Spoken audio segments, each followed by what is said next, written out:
موت آنے تک رب کی عبادت، لاپتہ شہری کی لاش سجدے کی حالت میں صحرا سے مل گئی، ویڈیو سوشل میڈیا پر وائرل۔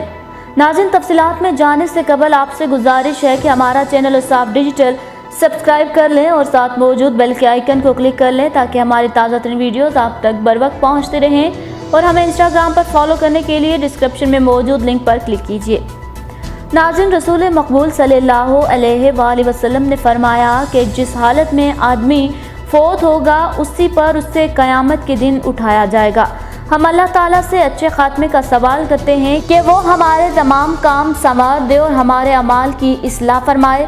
بے شک وہ سننے والا، قبول کرنے والا اور بہت قریب ہے۔ برے خاتمے سے مراد یہ ہے کہ قرب مرگ آدمی پر برے خیالات کا غلبہ ہو اور وہ شکوک و شبہات اور انکار و نافرمانی کے ساتھ دنیا سے چمٹا رہے اور اسی حال میں اس کی موت واقع ہو جائے اور اس کا خاتمہ ایسے اعمال پر ہو جو اسے ہمیشہ کے لیے جہنم کا سزاوار بنا دے۔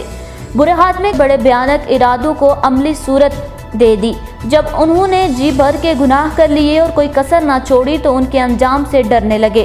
ناظرین، ہدایت اللہ تعالیٰ کی طرف سے ہے، استقامت کا دار و مدار اس کی مرضی پر ہے اور انجام کا کسی کو علم نہیں ہے، اور انسان کا ارادہ مغلوب ہے تو اپنے ایمان، نماز، روزے اور دیگر عبادات پر فخر مت کرو، اگرچہ یہ تمہارا عمل ہے، لیکن اللہ تعالیٰ کی مرضی سے ہی تم یہ کام کرنے پر قادر ہوئے ہو، اور جب تم اس پر فخر کرو گے تو یہ ایسے ہے جیسے تم غیر کے مال پر فخر کرو، کیونکہ وہ کسی وقت بھی تم سے چھینا جا سکتا ہے اور تمہارا دل بھلائی سے خالی ہو جائے گا، جیسے اونٹ کا پیٹ خالی ہو جاتا ہے، کیونکہ کتنے ہی ایسے باغ ہیں کہ شام کو ان کے پھل و پھول تر و تازہ ہوتے ہیں، لیکن رات کو ان پر سخت آندھی چلتی ہے تو صبح کو وہی پھل و پھول مرجھا جاتے ہیں۔ انسان کا دل شام کو اللہ کی اطاعت سے منور اور صحیح سالم ہوتا ہے، لیکن صبح ہوتی ہے تو اس کے دل پر اندھیرا چھا جاتا ہے اور وہ بیمار ہو جاتا ہے، کیونکہ یہ اللہ عزیز و حکیم کا کام ہے۔ اس لیے اللہ والے اس بات سے ڈرتے تھے کہ کہیں ہمارا انجام برا نہ ہو جائے۔ جو اللہ سے دھوکہ کرنا چاہتا ہے، اللہ بھی اس کے مکر و فریب کا جواب دیتے ہیں۔ حافظ ابن قیم رحمۃ اللہ فرماتے ہیں کہ اللہ والوں کا خوف کرنا برحق ہے۔ وہ ڈرتے ہیں کہ کہیں اللہ تعالیٰ انہیں گناہوں کے بدلے رسوا نہ کرے اور وہ بدبخت نہ ہو جائیں۔ وہ اپنے گناہوں سے ڈرتے بھی ہیں اور اللہ تعالیٰ کی رحمت کی امید بھی رکھتے ہیں۔ اللہ تعالیٰ فرماتے ہیں کہ کیا وہ اللہ تعالیٰ کی تدبیر سے بے خوف ہو چکے ہیں؟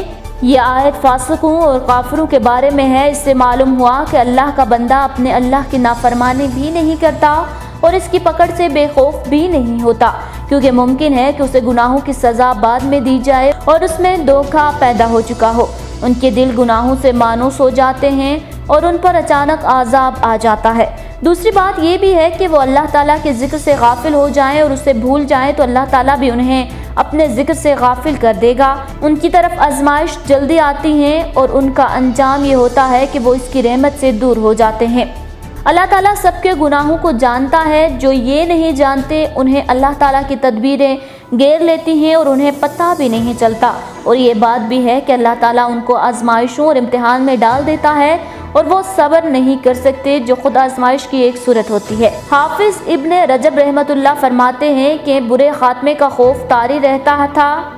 ان میں ایسے بھی تھے جو اپنے اعمال پر قلق محسوس کرتے تھے، اور کہا جاتا ہے کہ نیکوکاروں کے دل خاتمے کے بارے میں ہر وقت فکر مند رہتے ہیں کہ ہم نے آگے کما کر کیا بھیجا ہے۔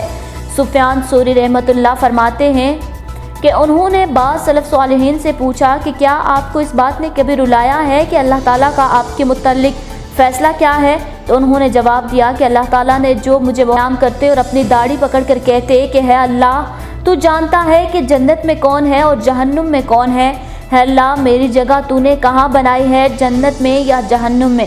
چنانچہ آپ صلی اللہ علیہ وآلہ وسلم نے حکم دیا ہے کہ موت کو یاد کرو، قبروں کی زیارت کرو اور فوت ہونے والوں کی تجہیز و تکفین کر کے ان کا جنازہ پڑھو، بیماروں کی تیمہ داری کرو۔ دراصل یہ چیزیں مردہ دلوں کو بیدار کرنے والی ہیں، موت کے بعد اپنے ساتھ پیش آنے والے منظر دکھانے والی اور اعمال صالحہ پر آمادہ کرنے والی ہیں۔ آدمی اچھے خاتمے کی ایک علامت یہ بھی ہے کہ جمعۃ المبارک کے دن یا جمعہ والی رات موت آ جائے۔ نبی کریم صلی اللہ علیہ وآلہ وسلم نے فرمایا کہ جس مومن کو جمعے کے دن یا جمعے کی رات موت آ جائے، اللہ تعالیٰ اسے عذاب قبر سے محفوظ رکھیں گے۔ اور یہ بھی ممکن ہے کہ کافر اور مشرک کو جمعے کے دن یا جمعے کی رات موت آ جائے، لیکن وہ کفر یا مشرک عذاب قبر سے ہرگز نہیں بچ سکے گا، کیونکہ حدیث کی روح سے مومن ہونا شرط ہے۔ قریب المرگ حالت میں اللہ تعالیٰ سے رحمت کی امید رکھنا اور اس کے عذاب سے ڈرنا بھی اچھے خاتمے کا سبب ہے۔ حضرت انس بن مالک رضی اللہ تعالیٰ عنہ بیان کرتے ہیں کہ ایک نوجوان آدمی قریب المرگ تھا۔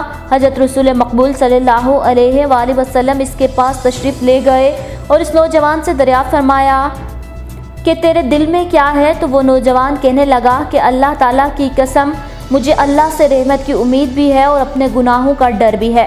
حضرت نبی کریم صلی اللہ علیہ وآلہ وسلم نے ارشاد فرمایا کہ قریب المرگ حالت میں جس مومن کے دل میں یہ دو چیزیں جمع ہو جائیں کہ اللہ تعالیٰ اسے وہ چیز عطا فرمائے گا جس کی وہ امید رکھتا ہے اور جس سے ڈر اور خوف محسوس کرتا ہے، اس سے اللہ تعالیٰ اس کو بچا لیں گے۔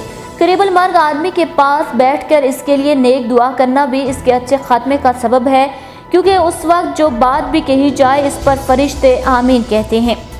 حدیث میں ہے کہ قریب المرگ کے پاس بھلائی کی بات کرو، کیونکہ جو کچھ تم اس وقت کہتے ہو فرشتے اس پر آمین کہتے ہیں۔ ظاہر و باطن اور ہر حالت میں تقویٰ کو لازمی اختیار کرنا چاہیے اور کتاب و سنت کو مضبوطی سے تھامنا چاہیے، یہ نجات کا واحد راستہ ہے۔ اور آدمی کو گناہوں سے بہت زیادہ ڈرنا چاہیے۔ یقیناً کبیرہ گناہ آدمی کو ہلاک کر دیتے ہیں اور صغیرہ گناہوں کی وجہ سے دلوں پر زنگ لگ جاتا ہے۔ رسول مقبول صلی اللہ علیہ وآلہ وسلم نے ارشاد فرمایا کہ اپنے آپ کو چھوٹے چھوٹے گناہوں سے بھی بچاؤ، اس قوم کی طرح جو ایک وادی میں اترے، کوئی ادھر سے ایک لکڑی لے آیا، کوئی ادھر سے ایک لکڑی لے آیا، یہاں تک کہ انہوں نے اپنا کھانا تیار کر لیا، اور چھوٹے چھوٹے گناہ پتہ نہیں کب آدمی کو ہلاک کر دیں۔ ہمیشہ اللہ تعالیٰ کا ذکر اور شکر کرنا چاہیے، اور جو کوئی ہمیشہ اللہ کا ذکر کرتا رہتا ہے اس کے تمام اعمال کا خاتمہ اسی پر ہوتا ہے، اور دنیا سے جاتے وقت اسے کلمہ شہادت پڑھنے کی وجہ سے جنت کی بشارت مل جاتی ہے، کیونکہ حضرت رسول اللہ صلی اللہ علیہ وآلہ وسلم نے فرمایا کہ جس کی آخری کلام لا الہ الا اللہ ہوگی وہ جنت میں جائے گا۔ اچھی موت اور خاتمہ بالایمان بہت بڑی دولت ہے، بالخصوص حالت سجدہ کی موت بڑی خوش نصیبی اور سعادت کی بات ہے، کیونکہ سجدہ دعا کی قبولیت کا محل ہے۔ کتنا خوش نصیب ہے وہ شخص جو سجدے میں اپنے رب سے گناہوں کی معافی مانگتا ہوا، رب کی انابت کرتا ہوا اور اس کی طرف اپنے فکر کا اظہار کرتا ہوا فوت ہو جائے۔ ناظرین، سعودی شہری جو گزشتہ 3 دنوں سے لاپتہ تھا، اس کی لاش ایک صحرائی مقام سے مل گئی ہے۔ عرب میڈیا کی رپورٹس کے مطابق 40 سالہ سعودی زویہی حمود 3 روز سے لاپتہ تھا۔ پولیس کی جانب سے اسے مردہ حالت میں تلاش کر لیا گیا ہے۔ العاجلین اپنے پک اپ ٹرک پر اکیلا ہی سفر پر روانہ ہوا تھا، تاہم جب گھر والوں کا کئی گھنٹے گزرنے کے بعد بھی اس سے رابطہ نہ ہوا تو انہوں نے پولیس کو اطلاع کر دی۔ پولیس نے عاجلین کی تلاش کے لیے ایک خصوصی ٹیم تشکیل دے دی، جس نے 3 روز کی کوشش کے بعد اسے ایک سنسان ویران صحرائی مکان سے تلاش کر لیا۔ پولیس کے مطابق العاجلین کی نعش سجدے کی حالت میں تھی، جس سے یہ لگتا ہے کہ وہ اپنی موت کو قریب دیکھ کر خدا کی عبادت میں مصروف ہو گیا تھا۔ سجدے کی حالت میں ہی اس کی موت واقع ہو گئی۔ العاجلین کی نعش کے قریب ہی اس کی گاڑی بھی کھڑی ملی۔ ناظرین، موت ایک اٹل حقیقت ہے جس نے ہر صورت میں آنا ہے، اور ہمیں اللہ تعالیٰ سے ہمیشہ دعا گو رہنا چاہیے کہ ہے اللہ ہمیں اس حالت میں فوت کرنا کہ تو ہم سے راضی ہو۔ الہی ہمارے آخری اعمال کو بہترین بنا دے اور اپنی ملاقات کے وقت تو ہم سے خوش و راضی ہو جا۔ الہی دنیا و آخرت میں ہمیں سچی بات پر ثابت قدم رکھنا اور ہدایت دینے کے بعد ہمارے دلوں کو ٹیڑھا نہ کرنا۔ ہمیں اپنی رحمت عطا فرما، بے شک تو ہی سب کچھ دینے والا غفور الرحیم ہے۔ الہی ہمارے پوشیدہ کو ظاہر سے بہتر بنا اور ظاہر کو بھی درست فرما دے، بے شک تو قدرت کاملہ رکھنے والا ہے۔ اور صاف ڈیجیٹل سے فی الوقت اتنا ہی۔ مزید اپڈیٹ رہنے کے لیے ہمارا چینل سبسکرائب کیجیے اور ہمیں انسٹاگرام پر فالو کرنے کے لیے ڈسکرپشن میں موجود لنک پر کلک کیجیے۔